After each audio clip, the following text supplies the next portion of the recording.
So now we move on to the second bundle, The Pursuit. Oh, we're going back in time several years earlier. Goodness me. So we are definitely doing this stuff non-chronologically. Several years earlier, Chapter 2, The Pursuit, in which a lost power is sought. Oh, God. Okay. Oh, man, we have a corkboard now? Oh, the corkboard is where we have to solve everything. And we have a story now that we can't... Okay. I like that they compartmentalized all the stories for you here. Let's check in on The Garden Retreat, a Zen Center rendezvous.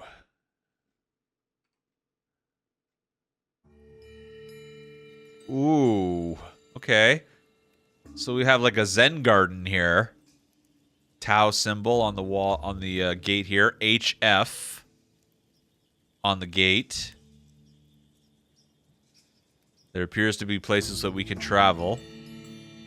She's also somebody who works here, I assume. She's got the Tau symbol on her jacket. True, he always was a thief. But did he have to go that way? Before the new dawn, night must fall, I suppose. Is that so, person with an OPIG Inc. credit card? Oh, the woman's crying. So she's crying because somebody has died. Somebody who was always a thief. Before the new dawn, night must fall, I suppose. Is she burying somebody in the Zen garden? That'd be messed up. Is this the cult? So far, I don't know. This just looks like a Zen garden. Like there's a lot of Taoism symmetry around here. Although that looks like a burned passport. Also, she has a shovel. I think she's burying somebody here. Because the shovel looks like it's used. She's burned a passport, which she can't use, but she kept a credit card. So I think she's burying somebody. We got a radio here. You're listening to Psychedelia Hour on Rock FM this fine Friday evening. That was Bad Rug with their short-lived hit, She Pulled Back From My Kiss. The song enjoyed some success earlier this year, but quickly fell right off the charts. Woof. Okay. I can't fuck with the radio or anything, so that's that. Okay. Where else can we travel here? Oh. Okay. I'm not saying cult. You know, this could just be... Okay, shoes are there. Oh, we got an answering machine here. Here we go. Delay the other two until September. What's the first message say? Oh my god, we've got messages to listen to. Oh, this is so detective-y, isn't it? Hi, it's your favorite ex-husband. You'll be pleased to hear I'm finally getting sober. As part of the process, I'd like to make amends with you. For starters, I've decided to return that Lankin artifact I took in the divorce. All I ask in exchange is your forgiveness. If you're free on Friday, I could bring it then. Let me know. Alright.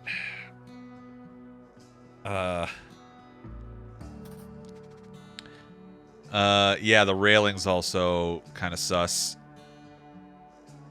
Message 2.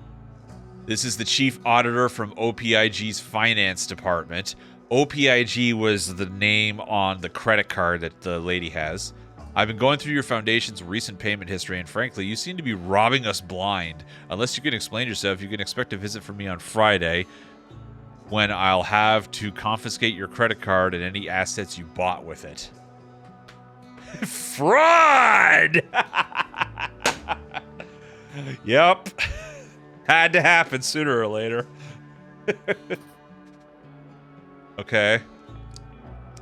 And third message. Hey, it's me, your trusty colleague. Sorry I've been off radar. I've been keeping my head down at the Dragonfly Inn. I'll swing by on Friday with your new our new pointy-eared friend. Remember, I'm going to need Plan B rates for this one, not like the other 7. Now that we're parting ways, I'll also need that passport we discussed. Oh my god, there's so much information coming at me here. Okay. Delay the other 2 until September, so she's delaying 2 of these messages. It's August right now. Oh, hang on. Oh ho ho. So there's a calendar there. That moon is right now is that waxing? I can't tell, but regardless, because of that, we can tell that it is possibly the 13th. Between the 13th. It's between the 13th and the 20th, I think. So we know we've got that established. Going upstairs, what do we have up here? Wine glasses. Some strewn about bottles of stuff. What's in the drawer? Jewelry, it looks like. As well, that looks like spray paint. Yep, that's blue spray paint there, and that's green spray paint there. So there's green spray paint. There's also an open safe. And a travel bag. That's got strange artifacts in it. 10,000 whatever unit of money that is. And a towel with a dragonfly on it. That's the thing about this game, man. You can't ignore any details. It looks to me like, okay, so here's what happened. Busted railing, place where rug should be. Rug has been pulled back with green fingerprints on it. Green spray paint can here. The picture's starting to come together a little bit, I think. What do we got in the safe here? Oh, good gosh. A collection of artifacts. Looks like a checklist of artifacts.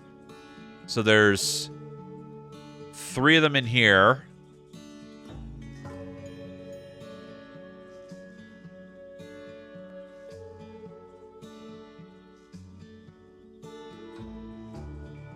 So it looks like the only artifact they're missing is this little goblin statue guy.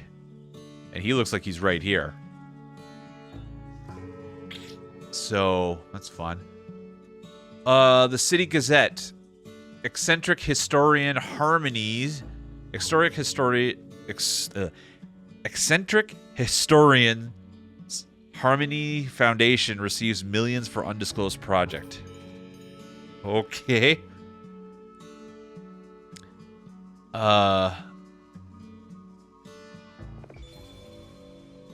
Yeah. Okay. Well, we've gotten all the information, so now we have to fill in the blanks here. The events that took place at the blank blank on August something something 1974 resulted in blank blank. I believe the last 2 there was someone's death. Okay, so what day is it?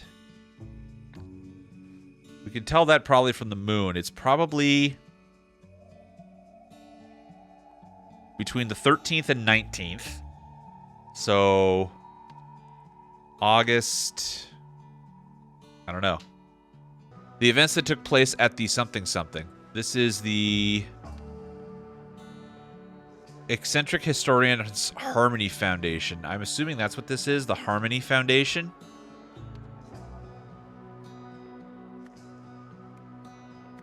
On August, maybe it is the 17th. Maybe this is Friday. Okay, this is the Friday. Makes sense. So she killed somebody that showed up this day. Okay. Oh boy. Now what? Oh boy. Somebody visited somebody to something and something for something. Oh boy. During the meeting, somebody suddenly tried to something something. In response, oh boy. There's a lot of ifs right here. You can't suddenly try to rob somebody. Robbery doesn't feel like something that you can just suddenly do, especially if somebody knows you're there. True, he was always a thief, but did he have to go that way? Before the dawn, the night must fall. I'm thinking that it's the ex-husband that tried to rob her. Because he, like, was breaking into her safe, right? And then she found out about it, and she pulled the rug out, and he ended up flipping off the balcony here and dying. Ex-husband visited historian to return an artifact for forgiveness. During the meeting, ex-husband suddenly tried to rob historian. In response, historian sprayed hairspray? Was it hairspray? Let's have another look here. Green hairspray? Wait a minute. I mean, yeah, she's got colorful hair, so maybe she has, like, green hairspray and red and blue hairspray and stuff. Yeah, because look, this is all the shit that she puts in her hair, right? So she sprays it green and blue, so it's green hairspray. And then pulled a rug. As a result, ex-husband fell and hit a rock, or hit a rock. No!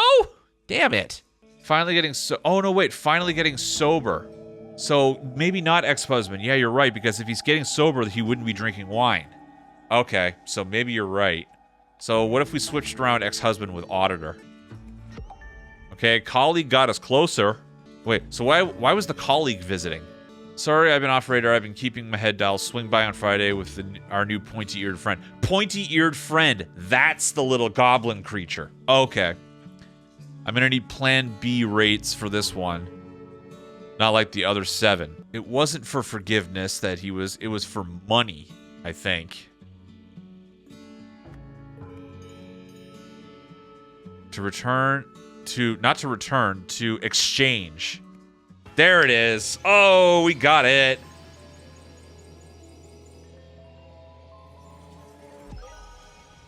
Cool.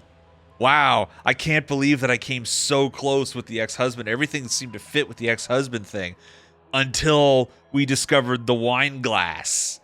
That was the tip-off that it wasn't the ex-husband, because he said he's getting sober, so why would he be drinking wine? God, I don't know. I feel so fucking clever whenever I solve one of these things, man. You have solved the scenario. The historian's colleague brought her a strange statue, but then began transferring other artifacts from her safe into his suitcase. In the attempt to stop this, the historian killed her colleague.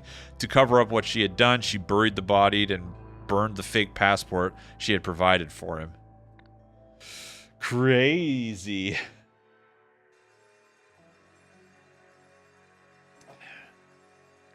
So this time it actually is a moida.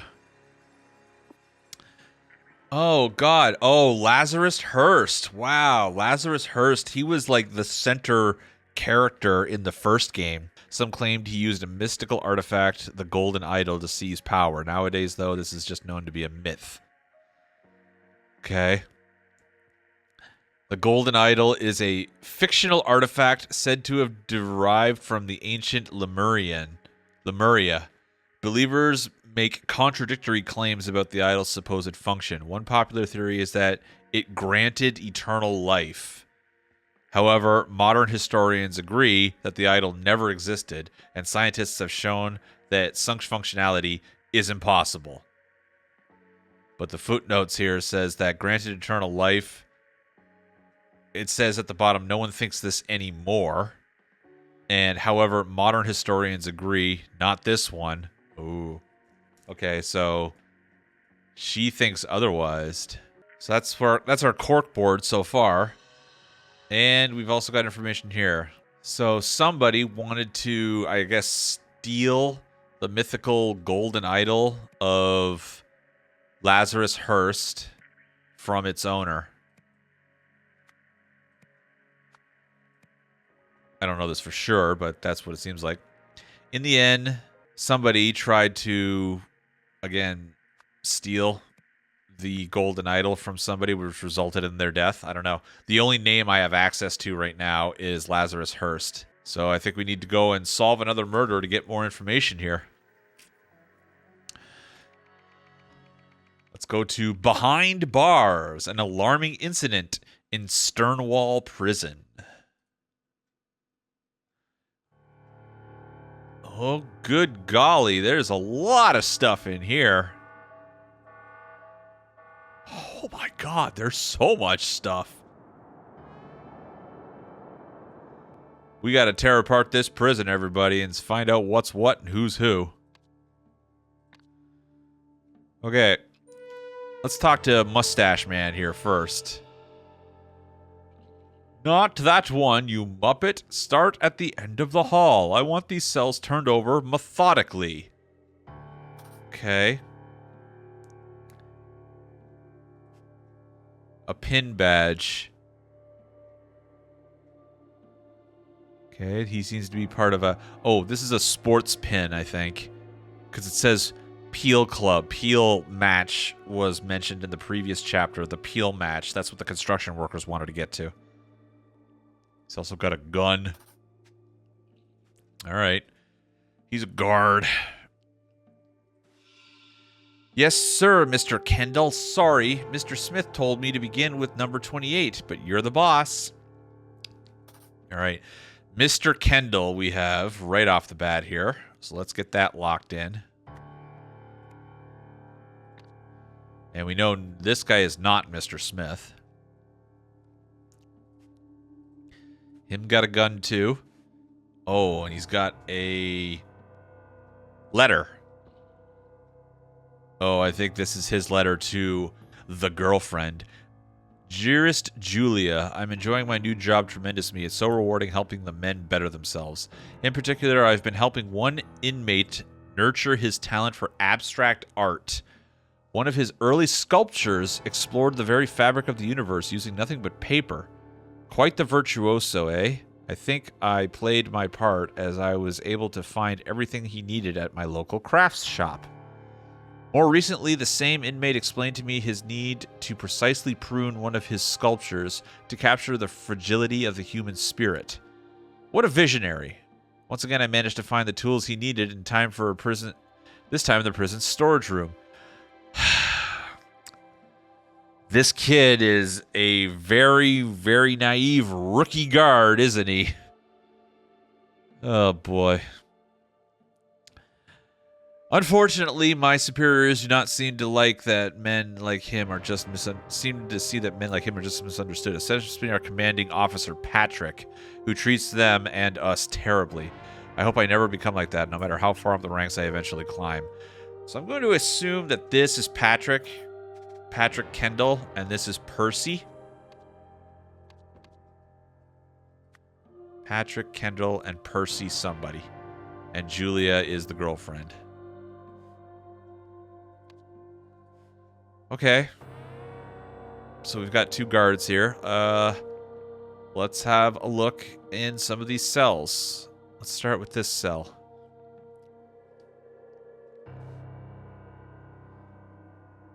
Okay, we got a TV with a TV guide here. 8 p.m. Cooking with Doris.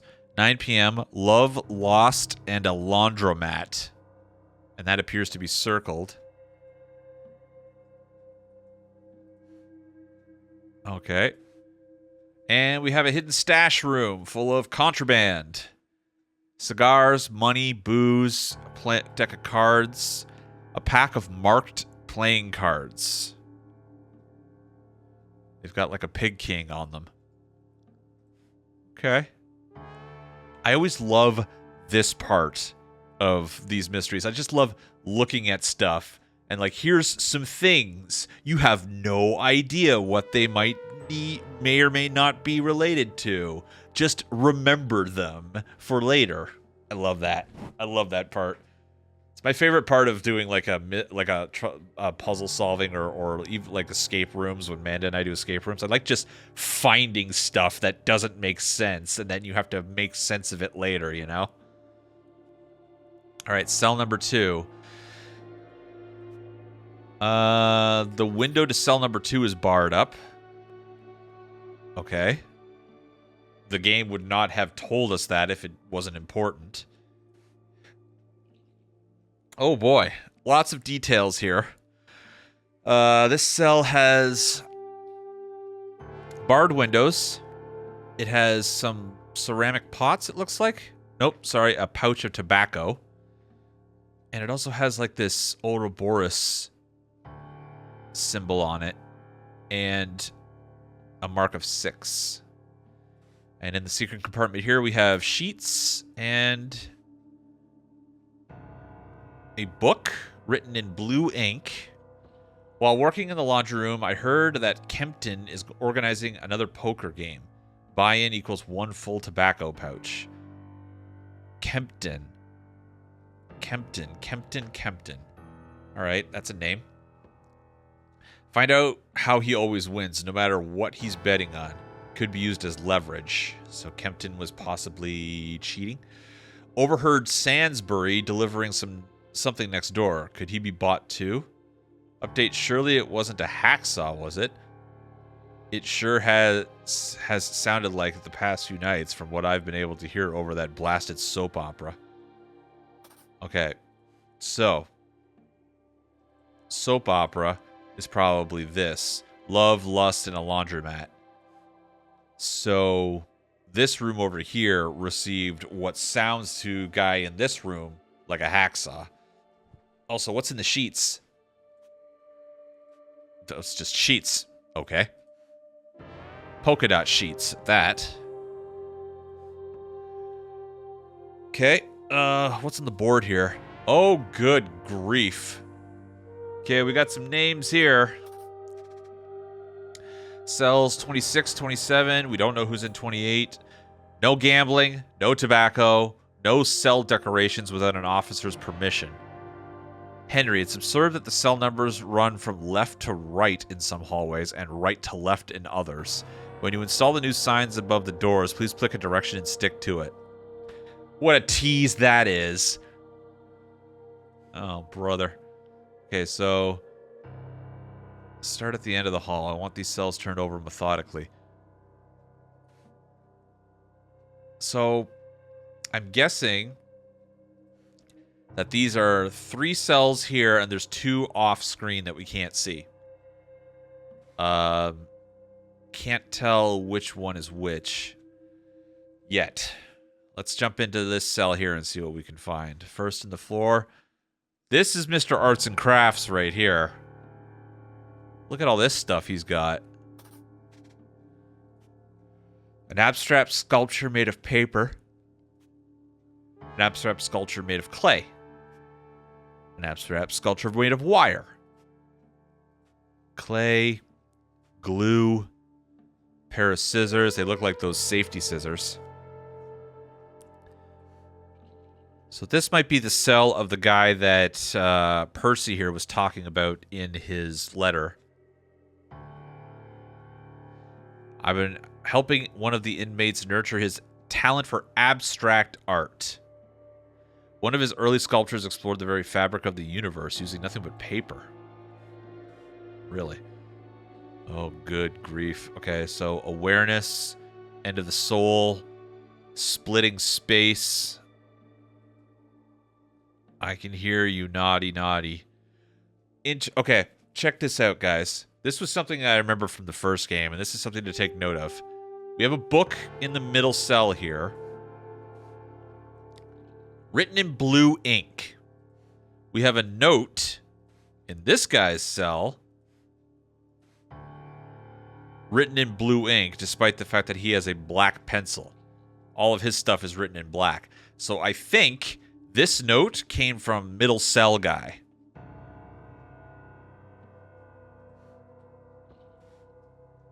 what else has he got here? Oh, boy. Oh. And he's also got a letter here written in red ink. My dear friend, you may not have heard the sad news that our mutual hero, the artist Alfred Baisley, passed away on February 8th, 1973. I hope the prison officers allow you to hang this poster inside your cell. May we continue to find meaning in his drawings for many years to come. I know that you will grieve for Alfred, as will I. As a spiritual man, I believe the key to escaping our torment lies in remembering the date of our loved one's death and celebrating his life in each passing year. Whatever comes of this, we must voice aloud our deepest feelings without fear or shame. Your friend, Stephen Area.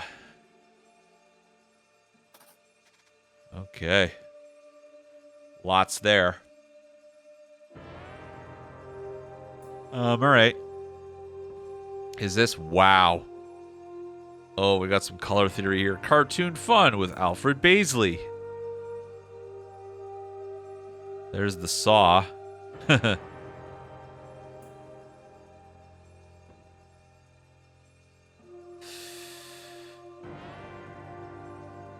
Huh. There's quite a lot of information here to absorb. But I don't know what to do with it. Flowers for Inner Growth, donated by the Harmony Foundation. The Harmony Foundation, that is the place that we were just at. That was the place where, what's her name? Buried somebody in her Zen garden. Her colleague. There's another ceramic cup there. What do we have on the sign down here? Yeah, so it's 5 cells. So my theory that there's 3 cells here, and then there's 2 cells off to the side there. Holds water. Alright, if we go outside, oh boy. So we have to figure out who was done escaped. There's other details and other things around here. Alright, let's start examining stuff. What's the graffiti over here? Jeremy's got a honker. That's Jeremy, I'm assuming. Yep. And he is armed.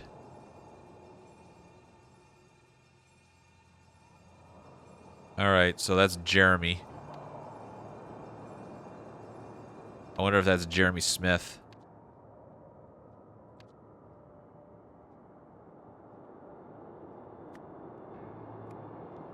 Okay, that's Jeremy.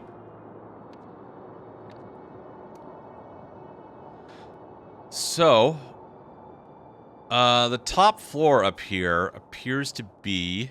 We go back inside. Yeah, see? The flag here is covering up the window outside that's, that was used to be busted. So somebody busted out through the...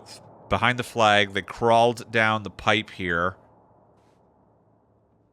And they lost their hacksaw.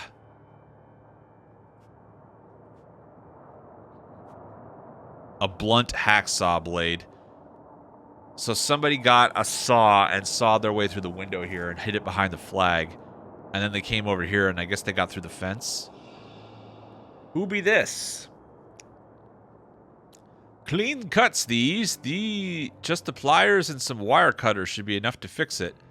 Even these tiny toolkits should have those. Alright. This man is holding a pair of pliers. So this is Henry Wakefield. He is a contractor here to do maintenance. Okay, let's get him locked in.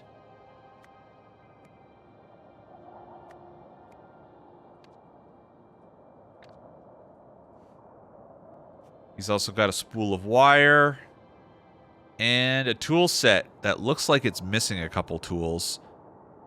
Actually, it looks like it can hold 2 pairs of pliers. One of them's missing, though.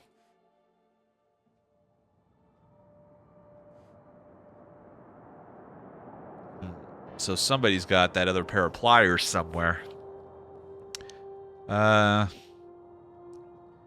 Okay, and they used the piece of their window that they hacked off as like an anchor for their sheet rope here, I think. And that's how they escaped.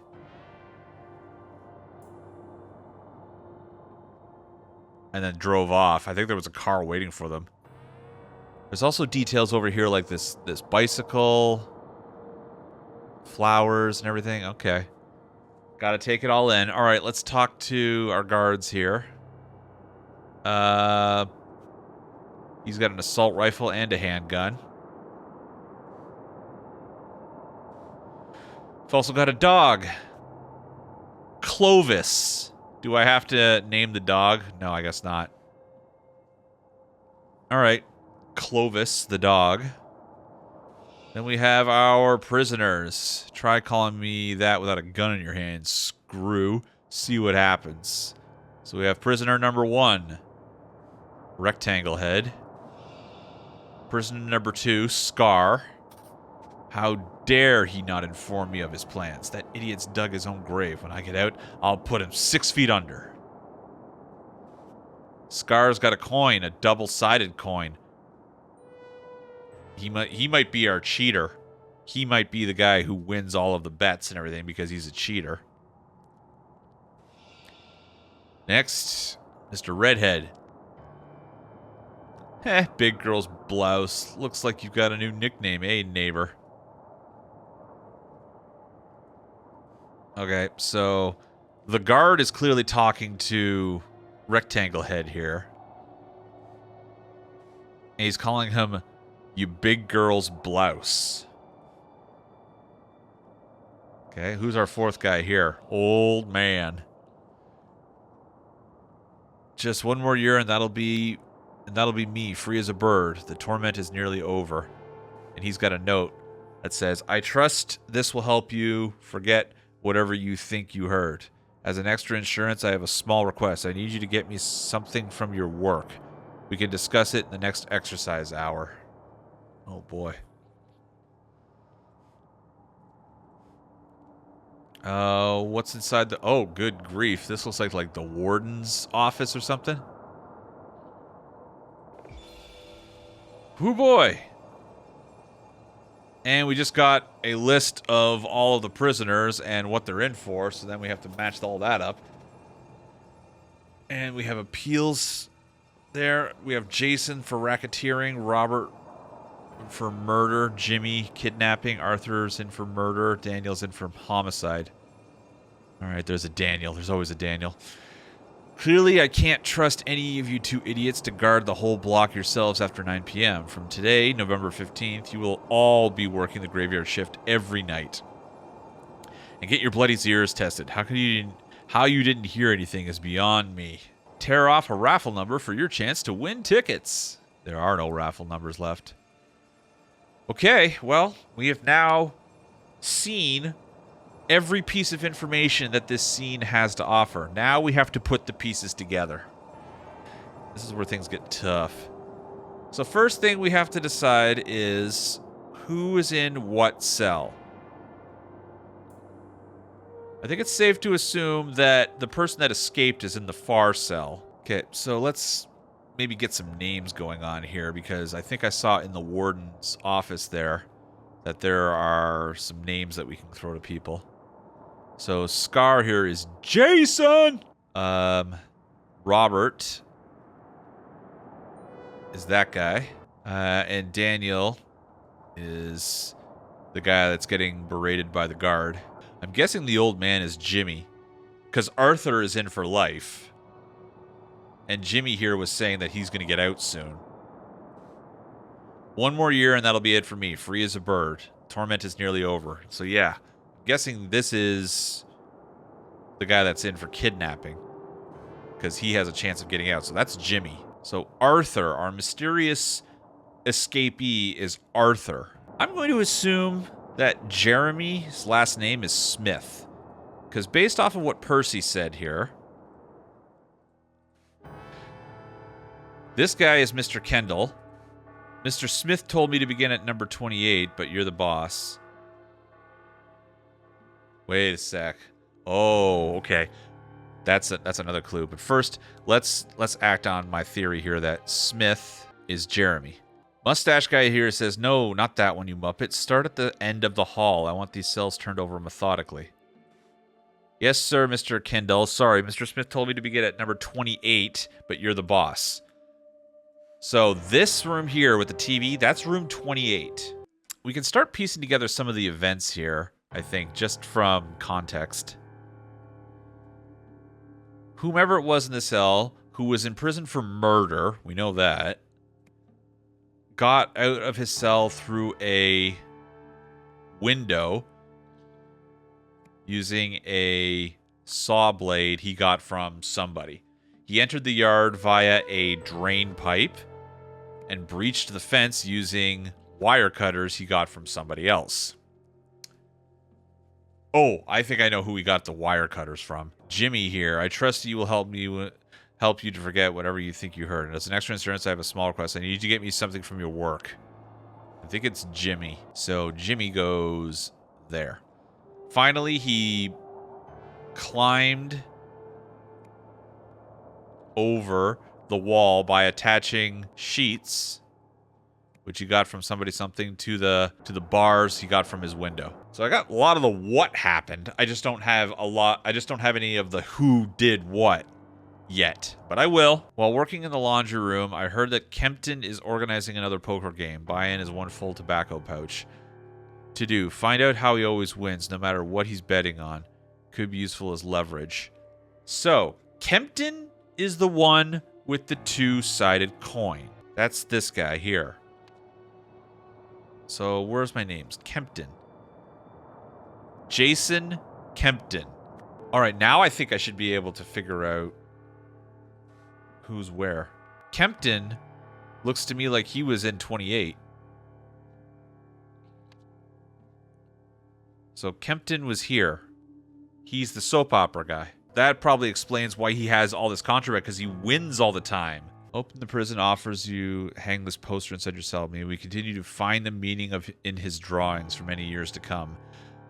I know that you will grieve for Alfred. I believe the key to escaping our torment lies in remembering the date of our loved one's death. The date of our loved one's death would be 281973. I mean, that's 6 numbers, isn't it? 281973. So if we go and look at those pictures now, so 2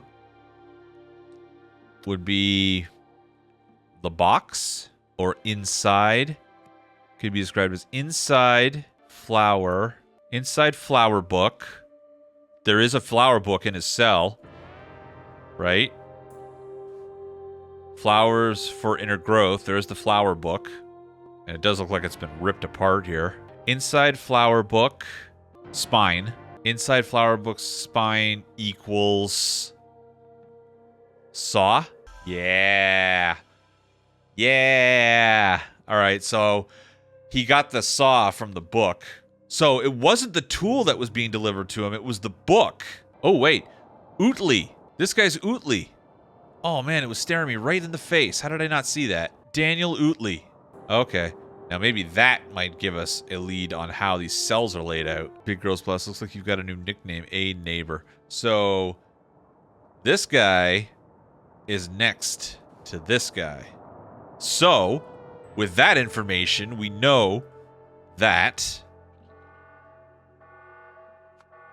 Ootley can't be here. So, he's got to be here. Which means you've got to be here, which means you've got to be here. Yes! Deduction! Awesome. So now we can get everybody's names.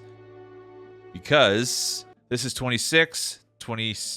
No, this is 27, 26, 27, 28, 29, 30. So our mystery escapee was in cell 30.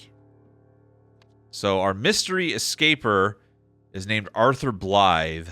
So now we can start filling in some names here because we've got this settled. So Arthur Blythe is there. We can also fill in the rest of these guys' names too. So you'd be Robert Parkenham. Or Packenham, sorry. And then I think that's the name of all the inmates. Then we just need to figure out Percy's last name. Is Sansbury Percy? think so. Sansbury is an inmate, I think. Oh, maybe he's not. You're right. You're right. Right. We've got the cells here, so we know everybody's last name. So I think I've got the names wrong. You're right. So Percy Sansbury. Where did we learn the name Sansbury? Overheard Sansbury. Okay. So Sansbury's the guard, right? So if I put Sansbury here. Okay, so we've got the names locked in. Nick with the save. Okay, yeah. I didn't realize that Sansbury wasn't, like, it didn't clue into me that Sansbury wasn't on the list of inmates. So I thought I had him locked in. All right. So Percy definitely delivered something to Sansbury. I think he delivered him the book, because the book was donated to the prison.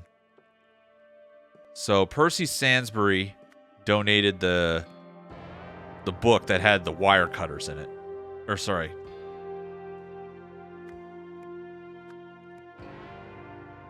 Well, no, then how did he get the okay, so he got the book and the wire cutters, but how did he get both? Managed to find just the tool he needed, this time in the prison storage room. Sansbury got him the wire cutters. So that leaves... Who brought him the book, though? He got... Oh, wait, no, he got the book from the person who sent him the letter. Stephen Aria. We're so close. So maybe it wasn't Percy. Maybe it was Stephen that got him the book. There it is. So it was Stephen that got him the book. Okay. Okay. Wow. That was a brain buster. But we got through it all. Big thanks to Nick for the assist there. Oh, man. You have to think and work so hard. But man, is it ever satisfying when you get to the end of one of these things.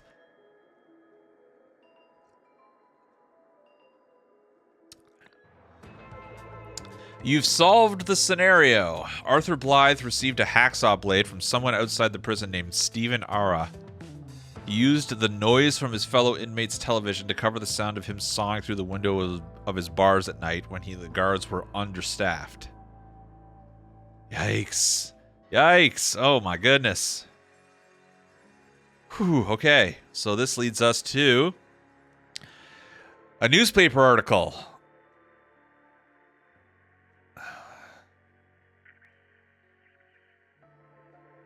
Museum won the Albion Imperial Championship yesterday, beating Victrix in a thrilling 1-0 finale.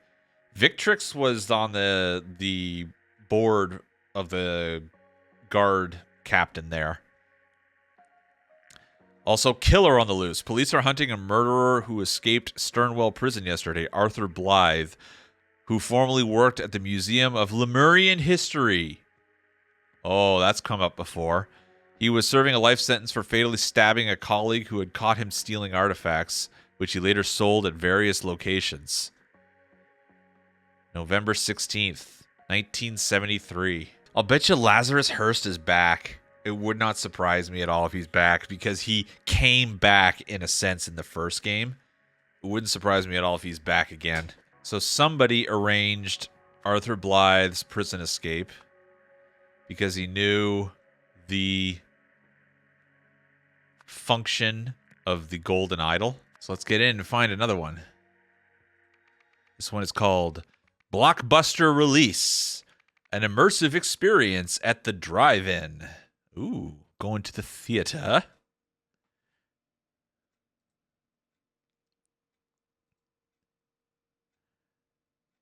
What say you, game? Hello. Whoa, whoa, whoa, whoa. I got a little click happy there. What the hell happened here? What is going on? What? There's costumes and cars, and what is happening here? What is all this?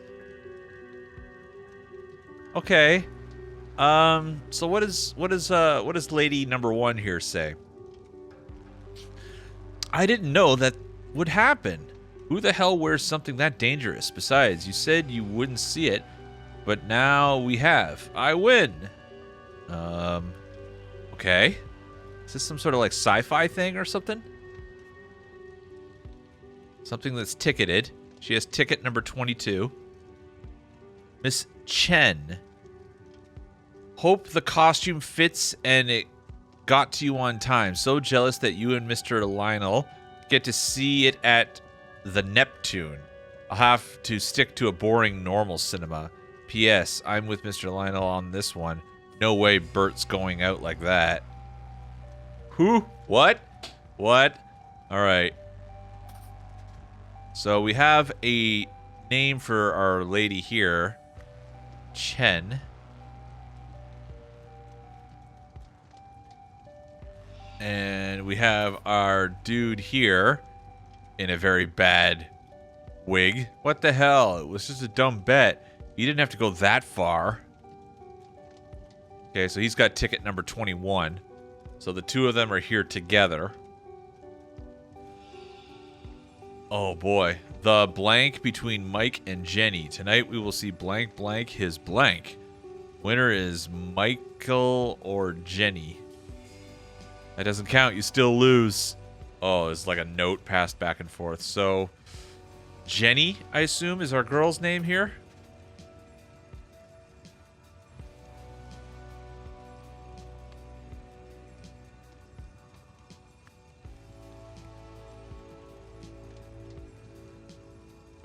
And this might be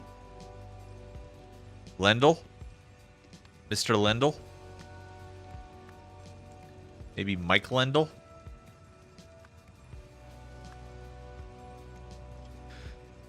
I don't know. I don't like to... I think the last one that we solved has proven to me the dangers of putting names to people who I haven't confirmed that their names are or not, but I like also assuming. I don't know. Oh, so we have to figure out this note that was being passed back and forth. The blank, well, I think that's dispute, or the bet between Mike and Jenny. Tonight we'll see something blank. Somebody lose his mind or something, or somebody win. I'm pretty sure this is probably lose.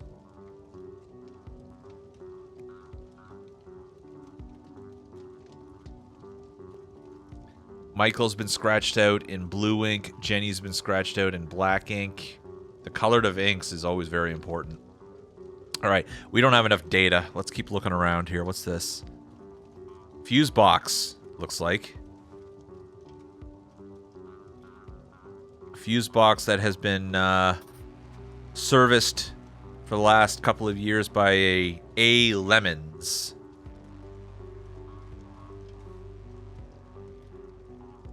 So we have the MO, the screen, the projector, NEP light. Okay. The lock has been damaged and cannot close. Ooh. So somebody broke the lock. Interesting. We have a car that's on fire. It's in lot 34. And in the back there is a can of blue paint. Its label reads caution, highly flammable. We've also got green wire cutters. We have a... What is this? Do not remove the upper lid unless the fire switch is set to off. I don't know what that is. It's like a prop or something.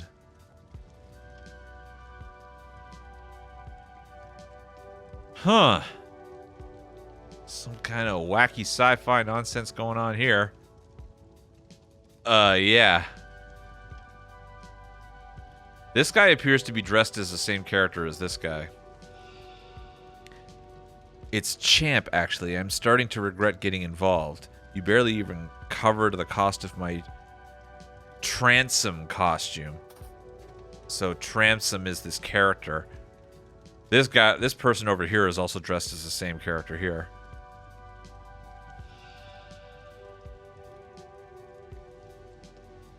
Move it, chimp. Fire was not part of tonight's plan. Lot 30 or ticket 33. 33 was right here, so they were right next to the car that got set on fire. Also, this guy's name is Champ. So let's lock that in. I don't know if that's his first or last name, but that's who he is.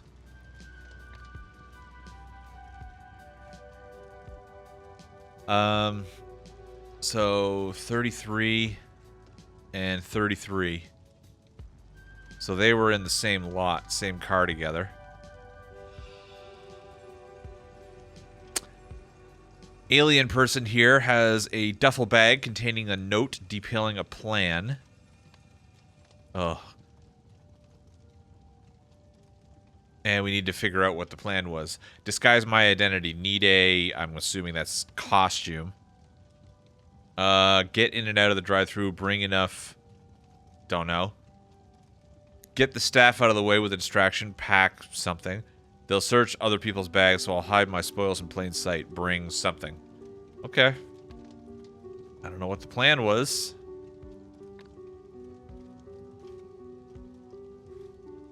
You've also got money. 75 units of money.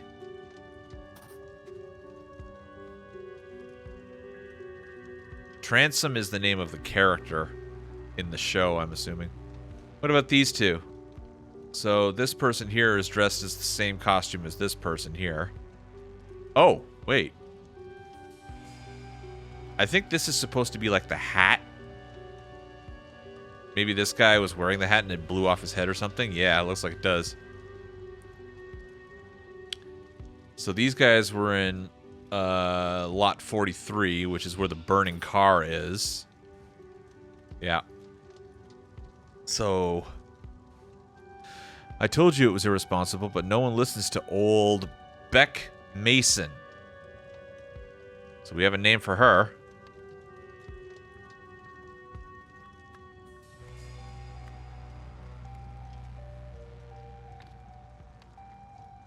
What else does she have on her? She just has the ticket for the same car that he was in. It wasn't my fault. Someone pulled it off me from behind while I was trying to figure out what had been thrown in my back seat. Uh-huh. So somebody pulled his hat off of him, I guess. Not sure. Anyway. Oh, we've got the projectionist. He looks very dumbfounded. Okay, what have you got going on in here, buddy? So many tools. Hammer, screwdriver, yellow wire cutters, green wire, and a piece of red wire that's been cut. So, did he use the green wire to replace this wire after this wire to the projection was cut? So I think somebody cut the wire to the projection and he had to go and fix it. The Neptune difference. We give our guests an escape from their mundane lives with our unique true 3D technology. Enter a world of movie magic thanks to our one-of-a-kind Neptune crystal. Okay.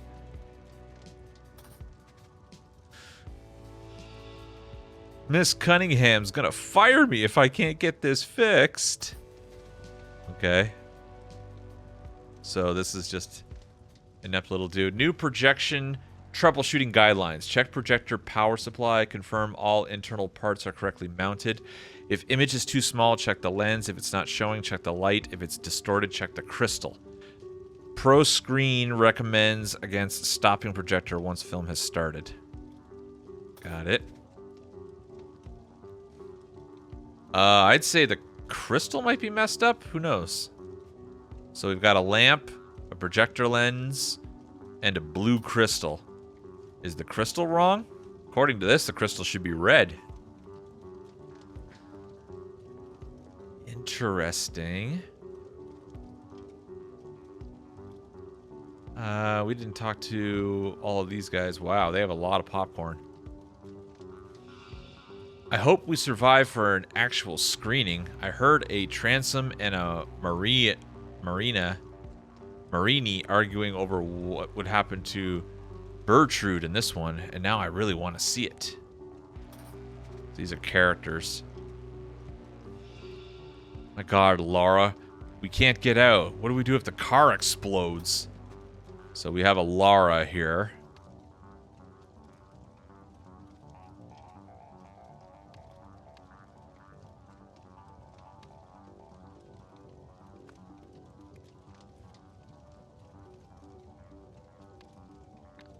Okay.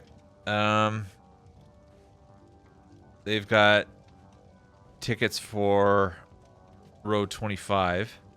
These two had differing tickets. You were in 21 and you were in 22, so they weren't in the same cars. What's happening over on this side? Oh, boy. What the hell happened here? So people are trying to get out of the parking lot. Oh, dear. Oh, dear. Oh, dear. Oh, dear. I think somebody tried to get out of the parking lot and ran right into this person. No one leaves. Fresh coffee stain. This would be Mrs. Cunningham, I assume. Because she's got the same uniform on as the projectionist had. So I'm going to assume that's Mrs. Cunningham. Or Miss Cunningham.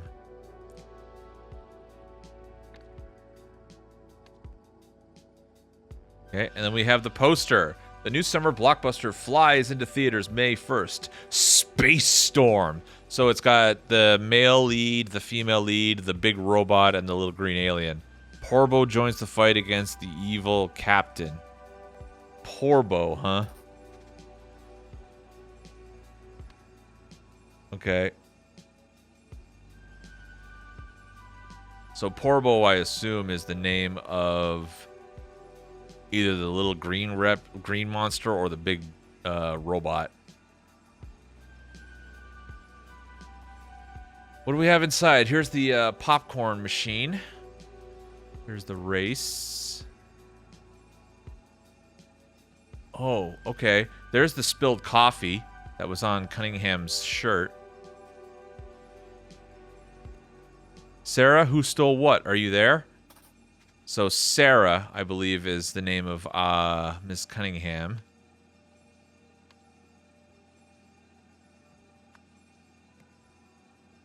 Okay. Costume competition. First place, free tickets for a month. Doug Baxter for his dangerously authentic Bertrand. Definitely better than Parker's. Second place, a popcorn bonanza goes to Ann Kishimoto.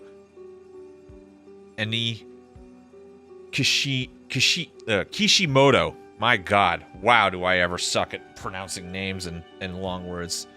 Annie Kishimoto. Kishimoto sounds like a Japanese name. I'm guessing that's probably this gal here. Just black hair. Seems to suggest that.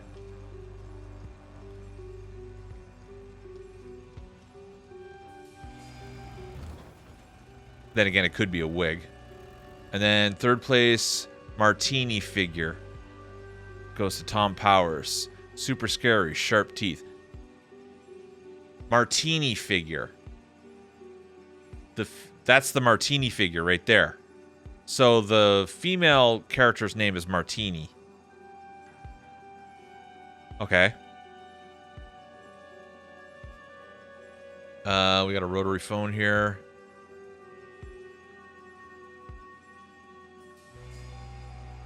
Okay, so the office is me, maintenance is Andy, projection booth is supposed to be is sick, Andy to swap in. So Andy was doing the projection booth and he was also doing maintenance. That's probably why there's just two people. Okay.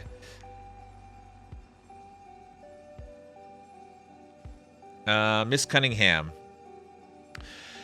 You were right. That weird lady called again. She can't seem to get it through her head that she can't buy anything she wants.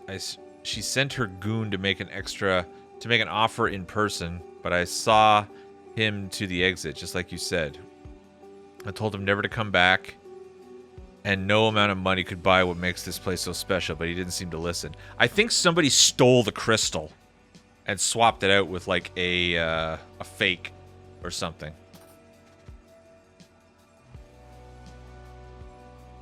Be my guess. Banned for life. Augie Tamain. Their car appears to have 2 front wheels on it. Oh! This car right here, the one with 2 front... Oh, no, wait. This car has 2 front wheels as well. Is there a car with 2 front wheels and those 3 dots on it?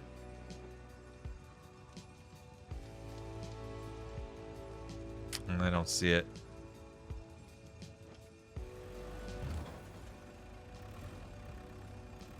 So she's trying to stop somebody from leaving. Car crash. The side of the car has been crumpled in the crash. Who be this? Somebody who is in spot number 2. The man has a dazed and is bleeding heavily. I see. Alright, this man won the figurine. So this man is Tom Powers. So passed out bloody guy here is Tom Powers.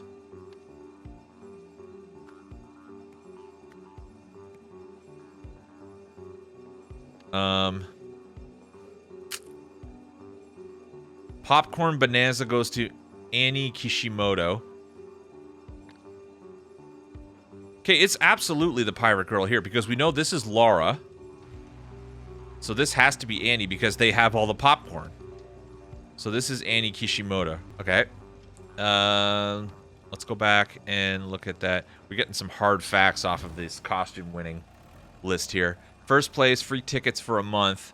Doug Baxter for his dangerously authentic Bertrand. Definitely better than Parker's. Dangerously authentic Bertrand. I think Bertrand is the robot. Because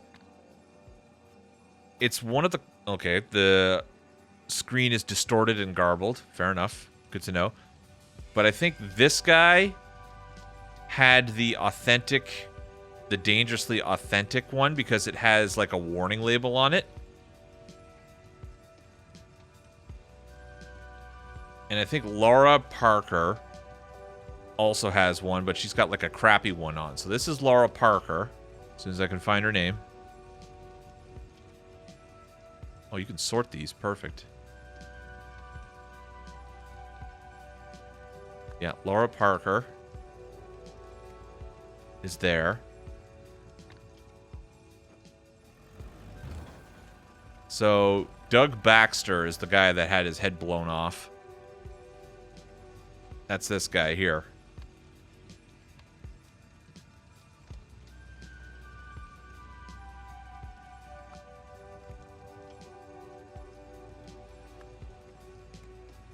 We also know the name of the attendant, or the projectionist, or at least his first name. Andy. Yeah, he looked like an Andy. Don't know his last name, though. Unless it's written on, like, his name tag or something like that.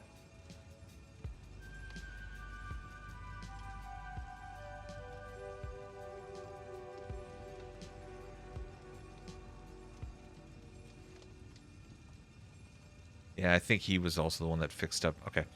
All right, so we're getting some hard facts here. We're putting together some pieces here. Augie Tamain. Who could that be, I wonder? I mean, process of elimination, it probably has to be this person here. Fire was not part of tonight's plan. So the plan... Oh, we also have to identify who's in what costume? Okay. Well, we know a few of these names, I think. Bertrand is the robot. Marini is the woman. Transom is the name of the dark-haired guy. And then, process of elimination, Porbo has to be the alien. Okay, so we got the costumes. One thing settled. Going to assume then that costume person here who was making a plan to sneak in is probably the one that was banned.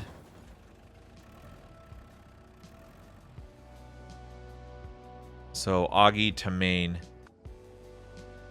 Then we just need to figure out what Andy's last name is.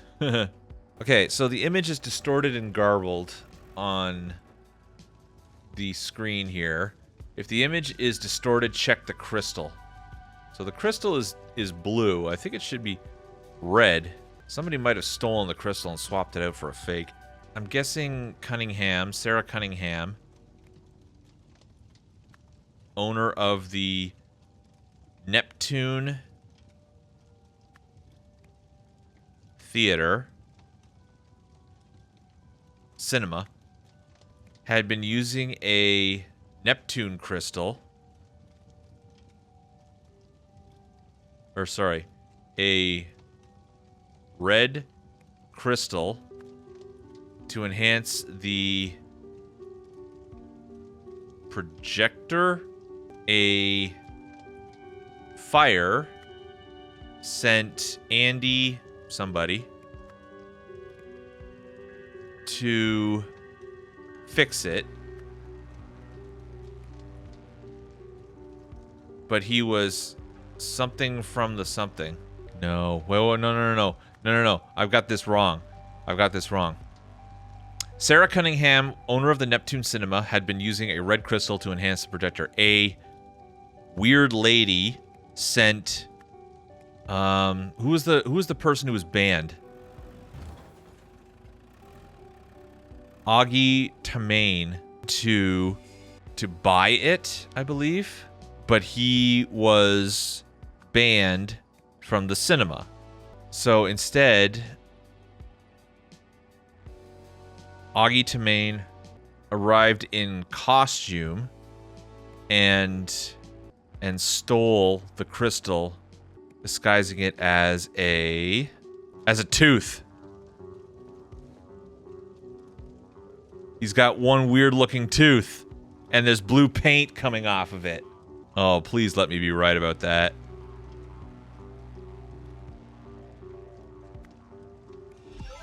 Yes! Yes! Oh, hell yeah. Awesome. So, the plan, disguise my identity, need a costume. Get in the drive-thru, bring enough...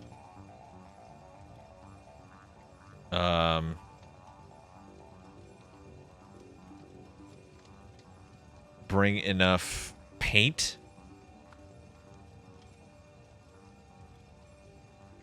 So I'll hide my spoils in plain sight, bring paint. Get in and out of the drive-in, bring enough... fire. Money, probably, yeah. Get the staff out of the way with a distraction pack. Wire cutters. Yeah, buddy. Yeah, buddy. Yeah, buddy. Woo. All right. So now events number 2. Oh, crap. All right. In order to... Okay, pulled the blank. This is hat or helmet. Pulled the head off. Who was dressed as... who's this guy over here? Off of Doug Baxter.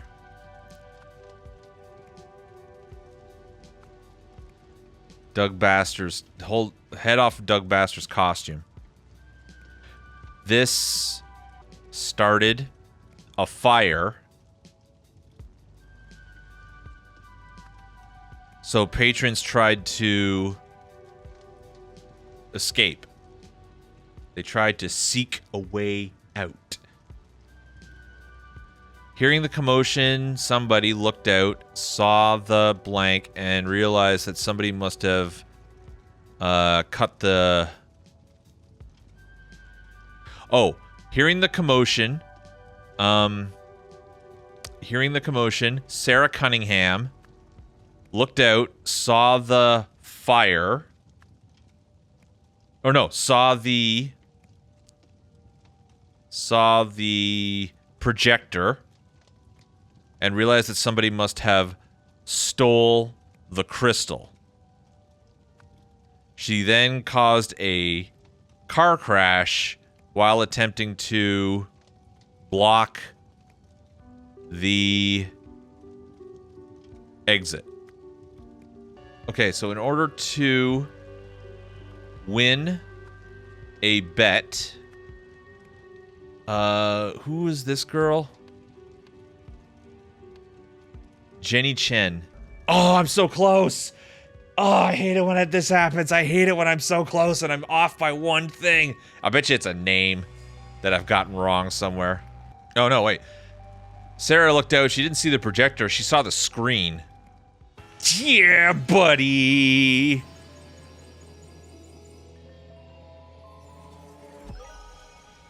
I solved that whole thing and we never found out what Andy's last name was.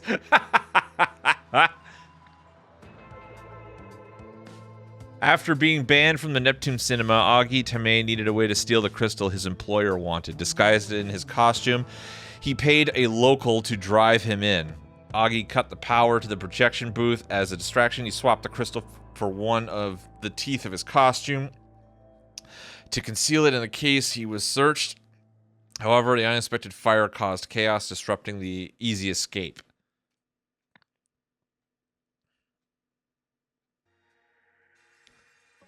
Here's the thing, though. I want to go back in, and there's got to be a way to figure out what Andy's last name is. Oh, it's Lemons. A. Lemons. That's who's been... Because Andy usually works maintenance, but he had to swap in as the projectionist tonight because the projectionist called in sick or something, right? Boom. Okay. Now I feel satisfied. That was a fun one. That one wasn't... I don't think that one was as hard as the prison one. The prison one was a little more tricky than that one. That one was a little bit more straightforward. Oh, what do we have here? Radio interview. Oh, God. Podcasts before they were podcasts. What makes you think you'll succeed when no one else has? Unlike those who have tried before, I understand that the idol is more than the sum of its parts. To reassemble it successfully, one first needs a deep understanding of the universe. I see. And how do we know that you're not just another fraud? Hoping to cash in on the next cheap knockoff. Feel my energy. Be present with it in a moment. And I invite everyone at home to do likewise. You see? Now you know. Okay, then. I suppose the listeners can make of that what they will. Who do you think this interviewee is? I'll bet you it's the guy that escaped from prison. And we've got more story stuff. Because he knew the function of the golden idol. Somebody and somebody worked together to reassemble all however many parts of this idol there's supposed to be. I don't know how many parts there actually is. In the end, somebody tried to steal the parts. Okay, so... there's still not enough information. We gotta get through this last one here, and then we gotta put all the pieces together in order to figure this out. Going once, a shocking murder at the auction house. It's quite a lot of murder tonight. Okay, what happened at the... Oh my goodness. Okay, we've got some familiar faces here. We've definitely got the weird historian lady, and I'm pretty sure this is the guy that ended up choking out the guard at the very beginning of the game. Alright, so we've got what's going on in there, and then we've got what's going on up here. Lots of stuff. Okay, what is this? Seven Seas Auction on August 13, hosted by Nils Willington. 7 p.m. opening ceremony, 7:15 start of the auction, 8:10 cocktails and collections. Sold lots will be retrieved by the property manager at the following times. Closing ceremonies. Okay, so we have an auction hosted by Nils Wilmington, who my guess is this guy. Sold to the movie star. Okay. He might be the host. He might just be the auctioneer. The poor professor just isn't cut out for this. Should have listened to me. Yeah, I don't know who's who. This guy is the professor. Outbid again. Robbie was right. Why did I even come? Who's Robbie? Also, your eyes are looking kind of orange there, buddy. Get on with it. The next lot is the one that matters. This is the historian. We know who that is. She came with 18,000 units. Our poor historian or professor only came with 3,100. The very excitable movie star came with 26,000. This will look stunning in my entryway. And for a seal of a price. A steal of a price, she says. Glasses McFreckles here. The museum doesn't need an Albion relic anyway, but perhaps I'd bid on the Adrian lot. She seems to be from a museum. Oh, she brought her checkbook. Okay. And we also have somebody who speaks with what I assume is supposed to be an accent, given that the text is a different font. Disgusting mask. I failed to rescue Lot 1, but Lot 4 will return me with me to the motherland. So she is foreign, I'm assuming. Oh, is this what? I recognize that mask. That is definitely a mask from the first game. Oh, yeah. That one's hard to miss. It's one of the masks, I think, that they wear in the cult. Also, there's a wooden cane here. Okay. Going once, going twice, sold to the movie star. He's got a wooden gavel, and he's also got keys. I see. Bruh.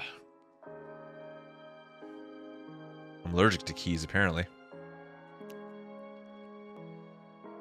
Who be the guy back here? So, cocktails. Got the classic martini, gin and vermouth, garnished with an olive. We have Harley's Ghost, ale, seltzer, grenadine, and a slice of lime. The Seven Seas Special, rum, butterscotch, and vanilla served in a copper mug. That sounds delicious, actually. And Death in the Evening, absinthe and champagne. Oh, wow. That doesn't sound like that sounds like something I would maybe have tried 25 years ago on a bet.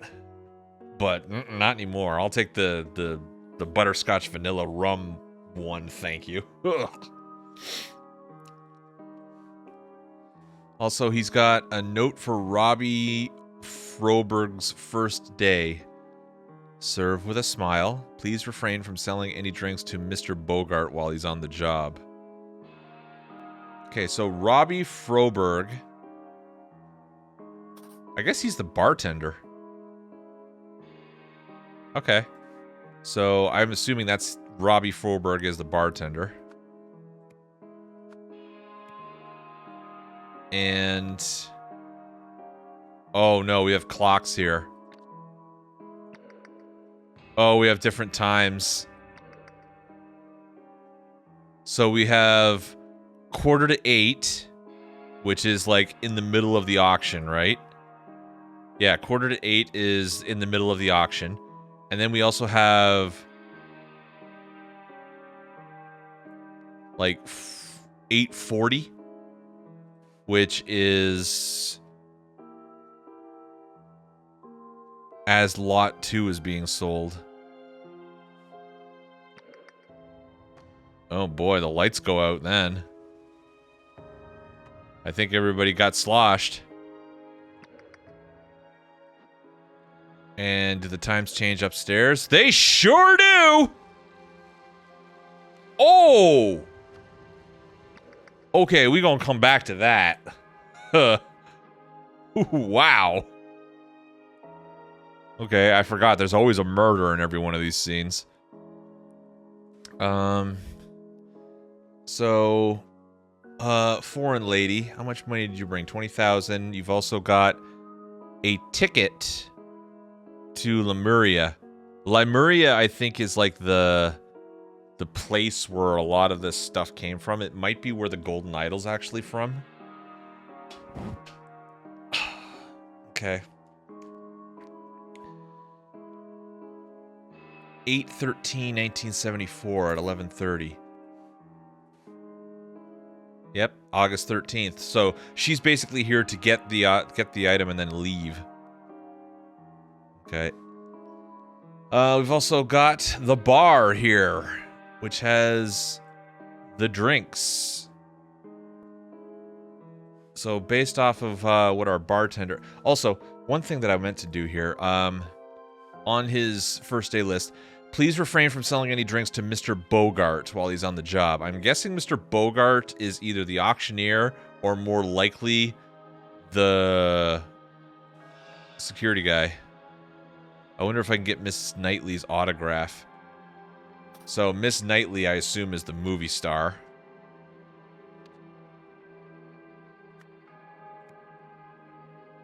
Bogart, I assume... Bogart is either the auctioneer or the security guard. I'm not sure which. What's going on up here anyway? We have a circuit box. Risk of electrocution. Yeah, I gathered that. What's the first item here? The first item sold... So, hang on. We've got 5 items being sold here, right? There are 5 lots. The time right now is 7:45. So we are at... Wait, no. No, it's 7:45. Yeah, it's 7:45. Okay. Oh, wait. Sold lots will be retrieved by the property manager at the following time. Okay, so we're still in the middle of the auction. Okay. Night, Chibi.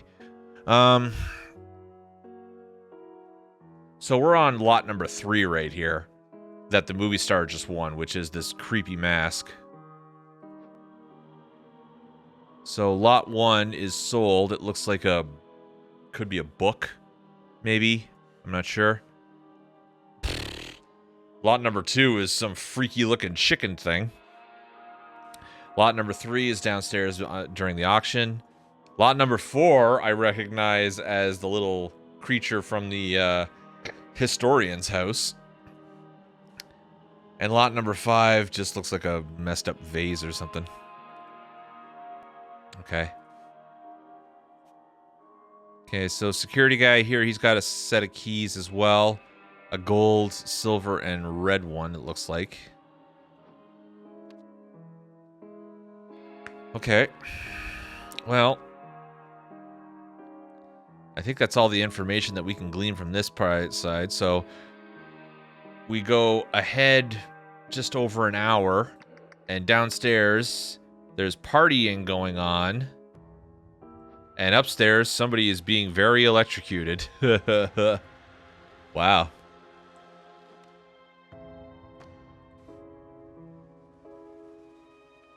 Aurel, please calm down. This is the person with the checkbook. And they won the seal. So checkbook is, I believe, the museum worker. So they got the first one. Nobody move. You'll step on my new Lankin centerpiece. I think this is the movie star.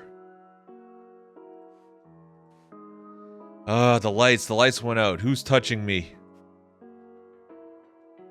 That person's having a green drink.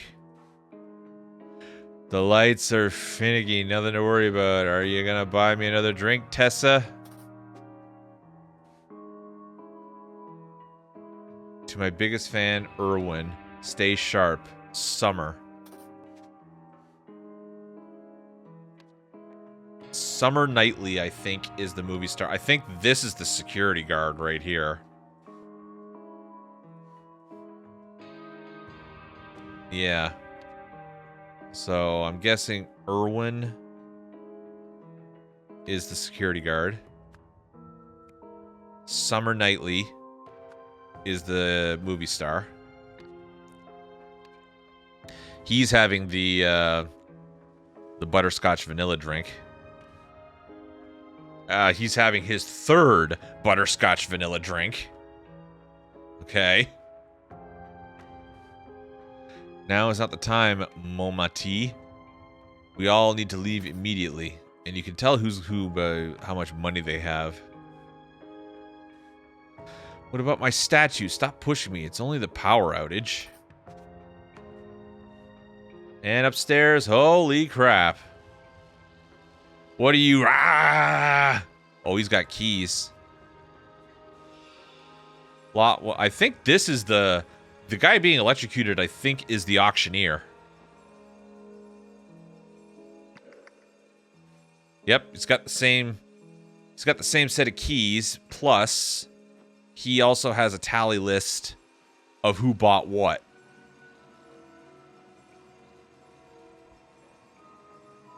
Okay. And who's the killer? Oh, the killer is the guy with the other set of keys. The killer... It's time for plan B. I'll distract Bogart. You grab his keys. Bogart, I believe, is the security guard. No, Bogart is the... Yeah, Edwin Bogart is the security guard. No. Hang on. Okay, this guy doesn't have any keys. What keys did he have up here? So you've got those keys, so you're definitely Bogart, because you don't have your keys afterwards because you got distracted and drunk. So, Erwin Bogart is a security guy. Statue, plan B, ring of keys. I'll distract Bogart, you grab his keys. Who distracted Bogart? Tessa. You're gonna buy me another drink, Tessa. I don't know who Tessa is.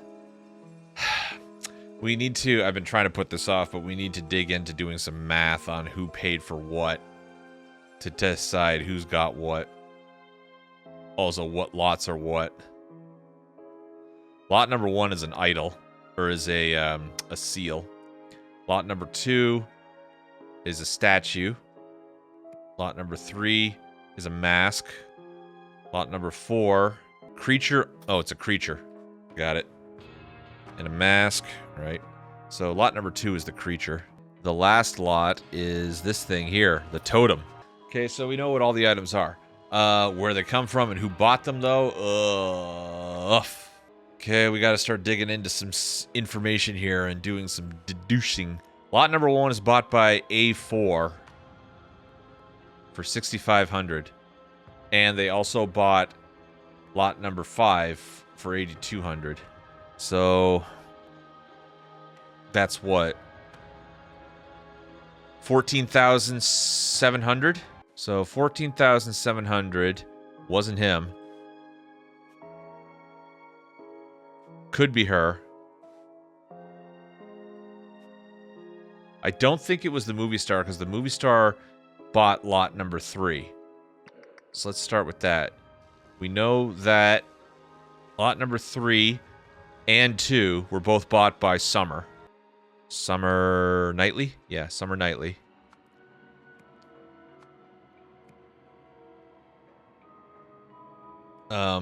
Okay. And we know that lot number 1 and 5 were bought by not Summer. So not Summer and not the professor. 20,000 on you. 18,000 on you, and then you've got a checkbook. So let's go here and see who has what. You're the checkbook. So it's possible you bought them. 19,000. 3,090. Plus, you've also bought a drink. Ugh, boy. And you bought drinks for somebody else. Oh, we've got everybody's drink list here. Miss Navari bought 3 SSS. S's for... So Miss Navari is the one that wrote this note.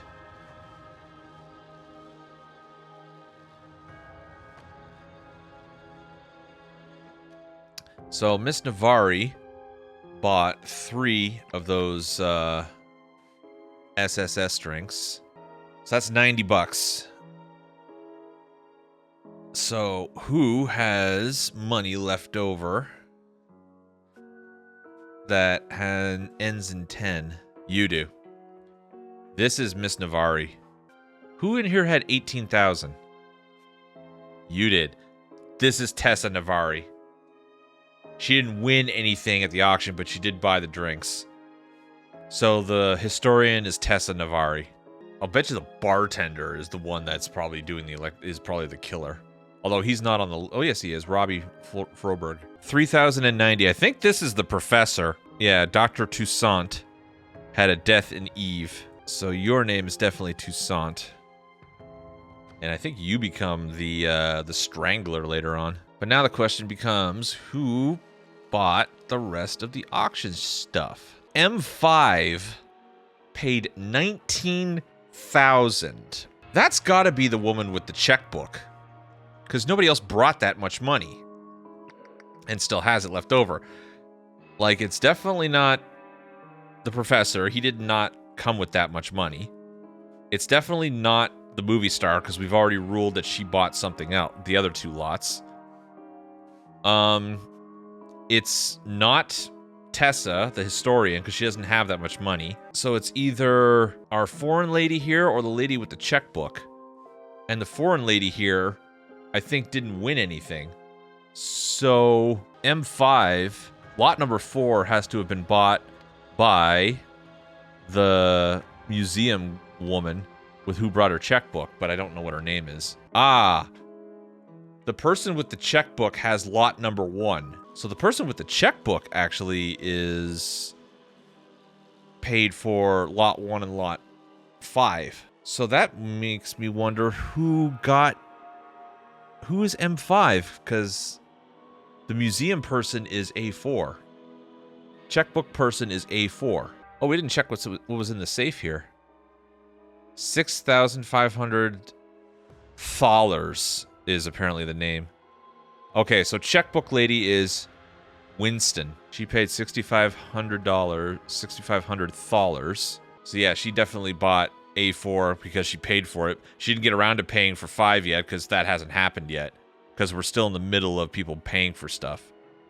So we can go to the lots and we can put her name down for lot 1 and lot 5. That just leaves lot 4. I don't know who... I do know. Actually, we can figure that out because they would still have the money on them. Okay, all right. I didn't understand the whole the time mechanic thing there because we're only midway through the auction. So, whoever bought lot number 4 paid $19,000 for it. So they had to have had $19,000 on them. We know it's not the movie star. We know it's not the museum woman. And we know it's not the doctor because he doesn't have enough. She already won other stuff. She already won other stuff.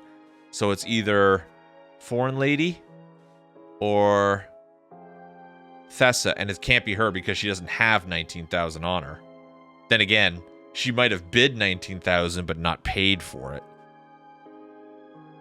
Because she's clearly in league with whoever's stealing. Okay, if I was to put this together, I think... Tessa Navari was outbid by De Silva, whatever her name is, for the statue from some whatever and decided to steal it instead. So Tessa Navari distracted the guard. What's his name? Erwin Bogart. And I believe the key stealer was probably the bartender, Robbie Froberg. And then the auctioneer, whose name I don't know, fudge, discovered Robbie Froberg. Robbie Froberg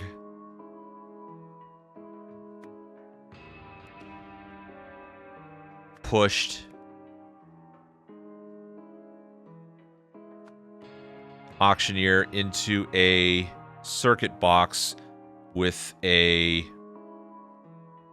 cane, causing instant death. Okay, so I gotta figure out the name of the auctioneer. And I also gotta figure out DeSalva's first name. Okay, so I failed to rescue lot number 1, but lot number 4 will return with me to the motherland. So lot 4 and lot 1 are from Lemuria. Okay, here we go. So I think the mask is Albion, and I think the last one is Lemurian, and the middle one is Lankan. Now we just need to know what DeSalva's first name is. Her first name isn't Oriel, is it? Momatai is a name? Okay, who was saying that here in the dark? Now is not the time, Momatai. We need to leave immediately. Well, what about my statue? I think it's Momatai is Momatai DeSalva is the foreign lady, which means Orel is the doctor, Wilmington is the auctioneer,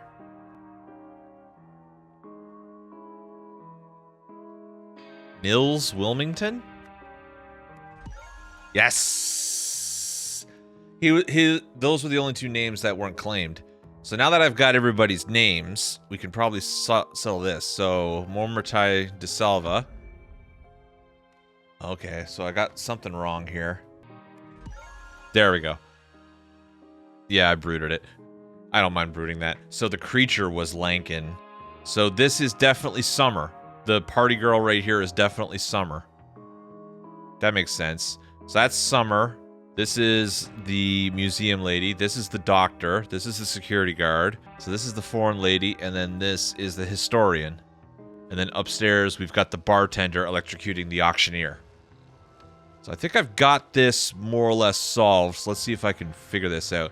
At the auctions, Tessa Navari was outbid by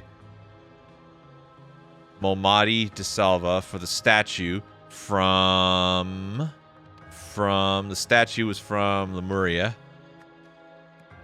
And so decided to steal it instead. Tessa Navari distracted Erwin Bogart while Robbie Forberg stole their keys.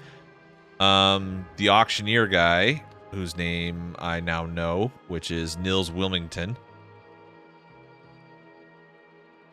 Nils Wilmington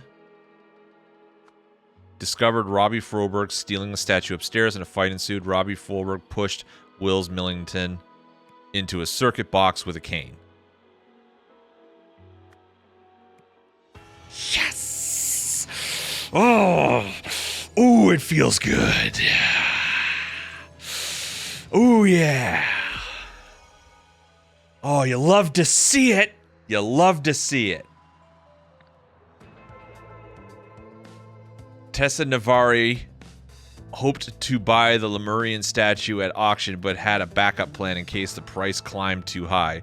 While ordering drinks at the bar, she slipped her accomplice a note, and the pair got to work. However, the accomplice was caught stealing the statue. He electrocuted the witness while protecting himself from the current with a wooden cane. Nice.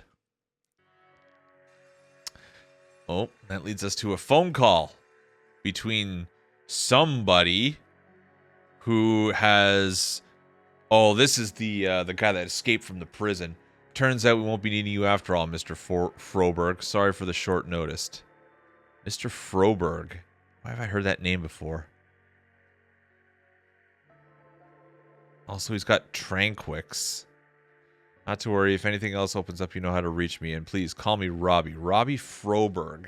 I am of the opinion that Arthur Blythe is actually the guy who was playing the bartender. Because he's got glasses here.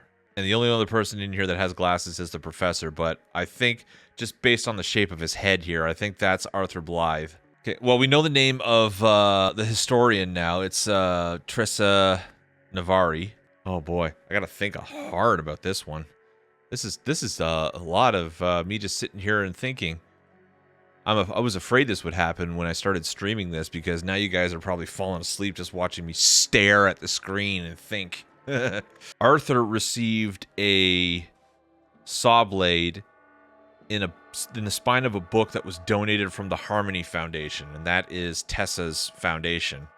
Tessa Navari and Arthur Blythe worked together to reassemble all however many parts. The final one at the auction.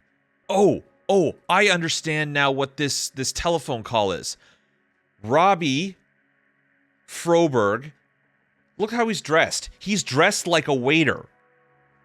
Arthur calls him up, stands him down so that he can take his place as the bartender at the auction. That's why he was using Robbie Froberg's name, because it's actually his. It's actually Arthur. So yeah, he's definitely Arthur. This is Robbie Froberg. I don't think that he's the colleague though. Like, is it also Arthur here? That doesn't make sense that they would put it there twice. Like, these are all the same people. Tessa Navari and Arthur Blythe worked together to reassemble all 8 parts. For the final one at the auction, Arthur Blythe resorted to murder. In the end, Arthur Blythe tried to steal the parts from Tessa Navari, which resulted in Arthur Blythe's death. Augie Tamain could be anybody, maybe this guy. Okay, so I'm very close on this board. Oh, she was Steven. You know what? I just realized. Son of a bitch. Son of a goddamn bitch. Steven Aria. It's an anagram of Tessa Navari. Son of a bitch. How did I not see that? So the two of them have just been doing everything this entire round through. So all of this down here is all misdirection. It's just the two of them. So now we have to go back and try and solve this, though. So Tessa Navari wanted to steal the mythical golden idol of Lazarus Hearst from its owner. Oh, wait. Wanted to reassemble from its parts? Ha ha! Oh, yeah. Oh, that took some gray matter. Fun. God, there was so much misdirection there. They put so many names and photos on there, and it was just the two people that were involved in everything.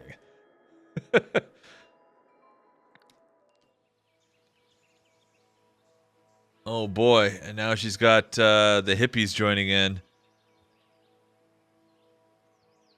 No good will come of that.